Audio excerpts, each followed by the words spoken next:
Well, I want to run for re-election because there's a lot more work to do.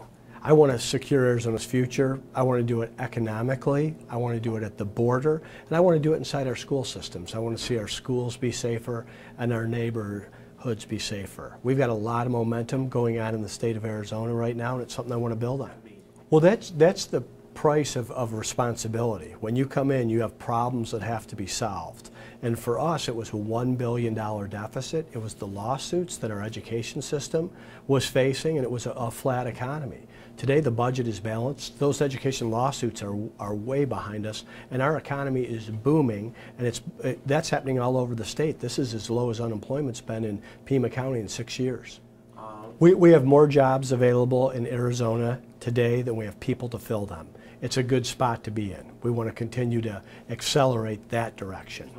Well, what's most important to me is that there are opportunities for all Arizonans. I want to put people to work, and I want them to be in a position where they can climb the economic ladder. I want to see opportunity for all of our citizens. Sometimes we can get too focused on a statistic. If we're going to talk about a statistic, I'd rather focus on labor participation rate.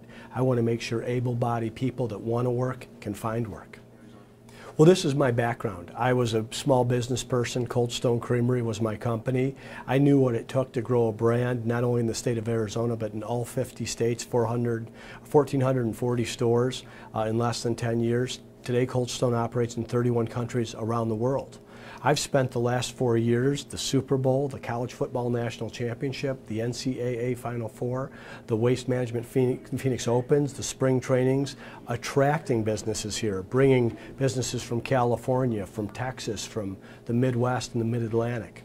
So I'm oftentimes much more comfortable talking with a business leader than I am with another politician. I mean, that's the marketplace that I grew up in as a professional. So I think I understand what it takes to get someone to relocate here. And most importantly, I'm focused on the 7 million Arizonans that are already in the state. But I know when we're bringing business owners and investments here to the state that it benefits the citizens of the state. Well, that idea of securing Arizona's future, there are others out there. I mean, my opponent would love to double income taxes in the state of Arizona, roll back the public safety reforms that I've made, and increase regulations. Those are the decisions business owners make when they decide on a place to stay, scale, and build a business. Our state is among the fastest growing states in the nation. Right now, we have the fastest growing county in the country in the state of Arizona. Business owners and leaders know that they have access to an excellent public education in our state. Now, education's not perfect in our state, but we've got real measurable signs of progress in the last 4 years. What we need to do is make sure all of our kids in every part of our state have access to that education. I would say our education is not perfect in the state of Arizona, far from it, but we've made real measurable signs of progress. Arizona kids are on the rise. They're improving faster in math and reading than any other kids in the country. That's not something you typically read in the paper, but those are the facts. We need to improve on that. We need to make certain that our kids are better year over year. We need to talk about career and technical education. People that are my age or older will remember a class called SHOP that used to be around in high school. That's where a lot of young people found a passion. They were able to turn it into a paycheck. We want to make certain that we're not making one path of education less than another. Of course, college and university is going to be there for some children, but so is going to be the skilled trades and other opportunities for others. We want to make sure that kids are exposed to all of that. Well, one, I would say, let's look at the record of what's happened over the last 4 years. Okay, we've put $2.7 billion additional dollars into K-12 education. Per pupil spending is up 10%, and teachers have had a 20% pay increase with 10% already appropriated to them.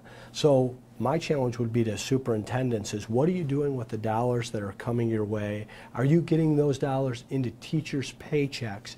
And are you looking at the administration, overhead, and bureaucracy that's in your district? I know more resources are needed. I'm going to commit more resources and deliver those, but I want to make sure they're getting to the right place, and that's into the classroom, to the teachers, to the supplies, and things that are necessary to actually educate our children.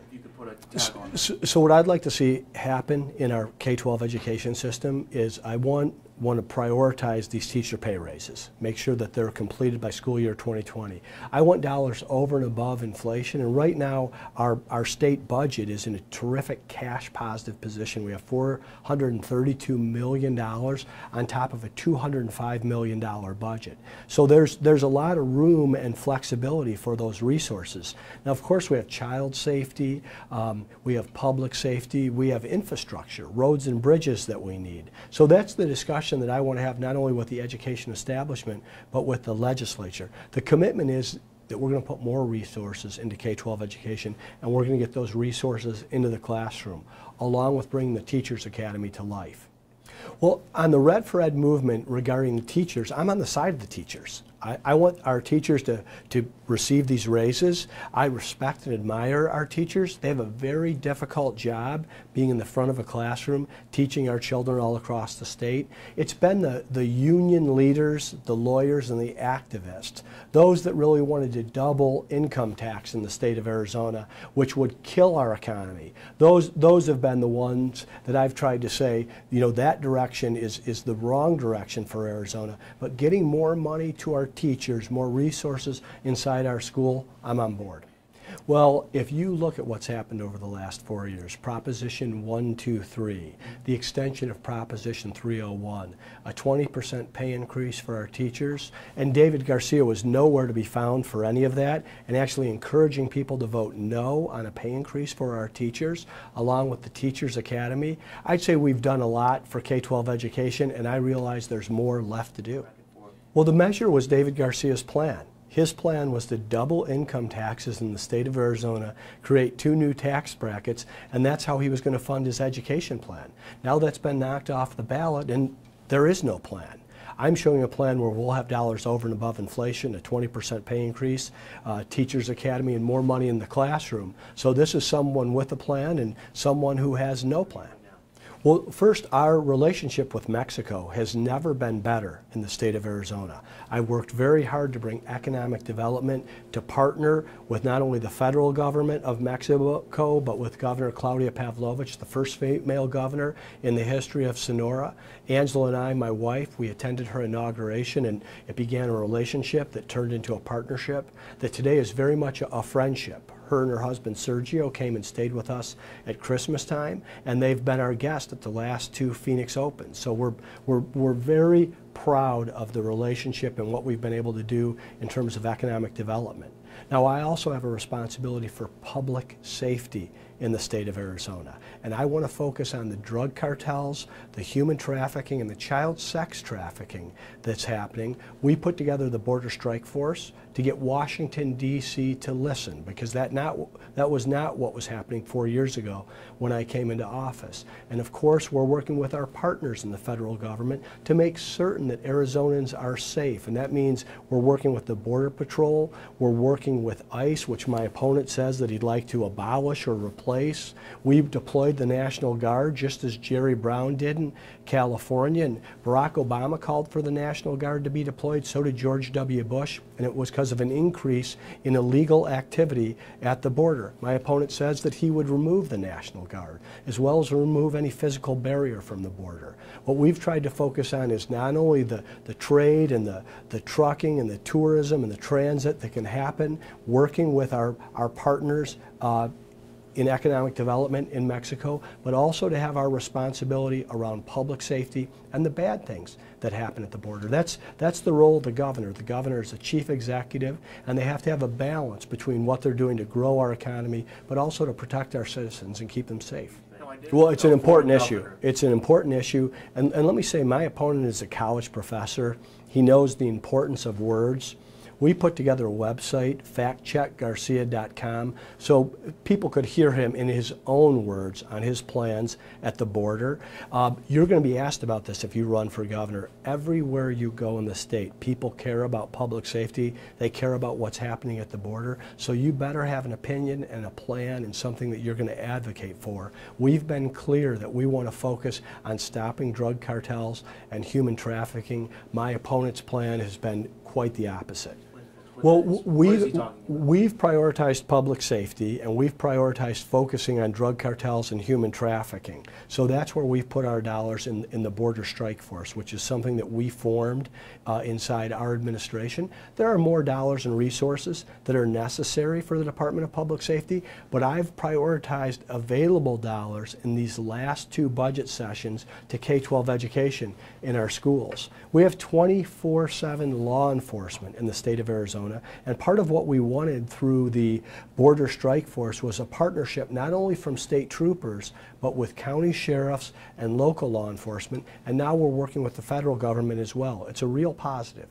Well, water, of course, is critical to the state of Arizona. It's part of the reason we're here is because we are so good at water. We stand on the shoulders of giants who have come before us, people like Carl Hayden and John Rhodes and Bruce Babbitt, and most recently John Kyle. It's part of the reason I asked Senator Kyle to go back and fill the irreplaceable United States Senator John McCain.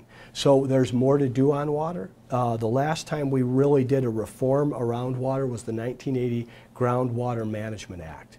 So we don't have any institutional knowledge, or we have very little institutional knowledge in our legislature, and we've tried to bring people together, the constituencies from rural Arizona, our urban core, our developers and our home builders, as well as our agricultural and cattle community, and we need to respect the rights of our tribal nations as well. We've brought everyone to the table. We've moved the ball downfield. I believe we're in the red zone. Some might want to argue, are we on the 20-yard line or are we on the 10-yard line? But I think around the drought contingency plan, working with Secretary of Interior Ryan Zinke, we'll be able to get that reform done this year, and then we'll move into the framework for what will be the next generational project. A project like Hoover Dam or Roosevelt Dam or the Central Arizona Project. This will likely focus around a desal project, a desalination, which will allow us to continue to grow responsibly in the state of Arizona.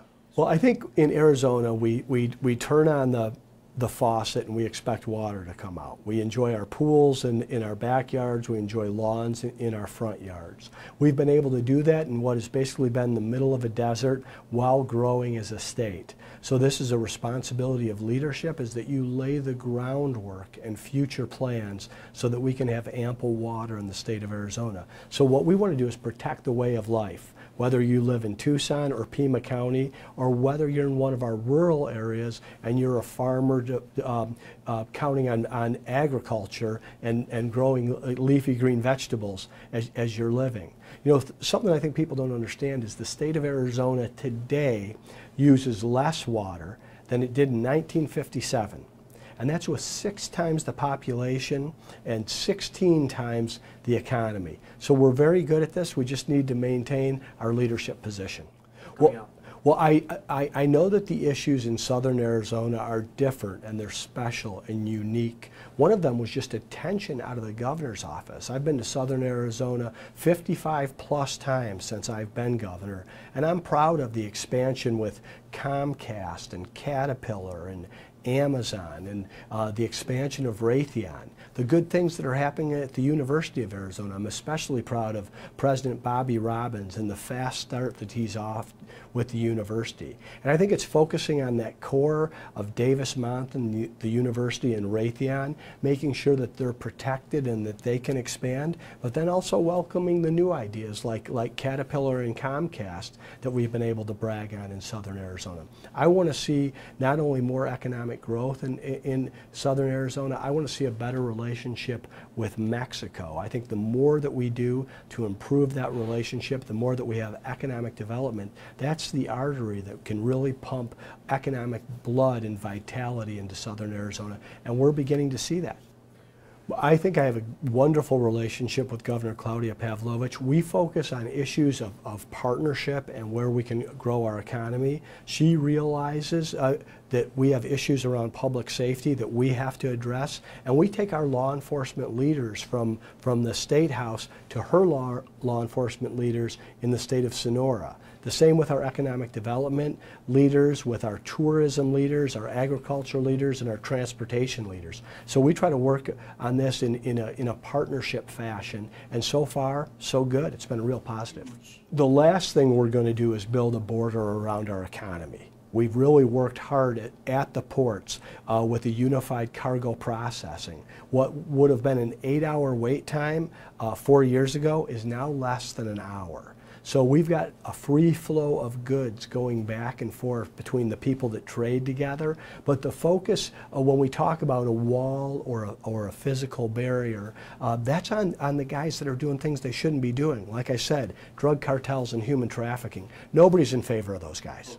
It's a real positive. This is a NAFTA 2.0, new and improved, whatever you want to call it. I've got to commit this new acronym to memory as well. But this is a sign that Arizona's #1 trading partner, #1 customer, Mexico, has an agreement assured and in place for years to come, and along with Canada as well. So it's a real positive. I think the concern when we had a change in administration here was, how is our relationship going to be with Mexico? How is it going to be with Canada? Now we know that it's going to be a positive one. We know we've got a new administration coming in Mexico as well, in their federal government. We've got an excellent relationship with Sonora.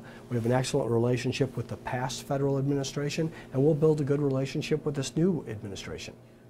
I'm a fan of all of our 1.1 million school children in the state of Arizona. I want all of them to have access to an excellent education. I believe school choice has been good for Arizona. I think when people understand that a charter school is a public school that's open to all, it just gives a choice to a parent and a student, oftentimes with a special need. They see that this is something that has been a benefit to our students. I think there needs to be reform in public K-12 education. I've read about some things that are troubling that have happened in charter schools, but that's not unusual in the education system. There's so many dollars going back and forth in our public districts and our public charters. I want to make sure that we have reform and improvement every year in addition to more resources. Well, I want to see our community colleges fulfill the role that I know that they can do, and I think Pima Community and Lee Lambert are really doing an excellent job of, one, finding young people that need to be trained for jobs of the future, and then also partnering with employers that have openings and filling the pipeline so that there can be individuals that are in these not only good paying jobs, but careers for the future. That's where our community colleges, and that's really where the CTE, career and technical education, can also come to the fore.